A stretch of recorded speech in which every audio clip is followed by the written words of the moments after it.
متحدہ عرب امارات نے نومبر 2025 کے لیے پیٹرول کی قیمتوں میں نمایاں کمی کا اعلان کر دیا ہے۔ اکتوبر کے مقابلے میں پیٹرول کی قیمت میں اوسطاً 10 سے 11 روپے فی لیٹر کمی ریکارڈ کی گئی ہے، جو عالمی منڈی میں خام تیل کی قیمتوں میں کمی کا نتیجہ ہے۔ اعلان کے مطابق سپر پیٹرول اب 2.77 سے کم ہو کر 2.63 درہم فی لیٹر ہو گیا ہے، جبکہ اسپیشل پیٹرول کی قیمت 2.66 سے کم ہو کر 2.51 درہم فی لیٹر کر دی گئی ہے۔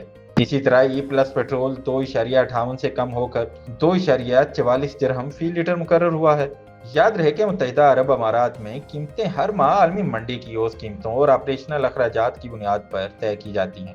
دلچسپ بات یہ ہے کہ جہاں یو اے ای میں پیٹرول سستا ہوا ہے، وہیں پاکستان میں اسی ہفتے حکومت نے پیٹرول 2 روپے 43 پیسے اور ڈیزل 3 روپے 2 پیسے فی لیٹر مہنگا کر دیا ہے، یعنی ایک ہی خطے میں کہیں ریلیف اور کہیں مزید بوجھ عوام پر۔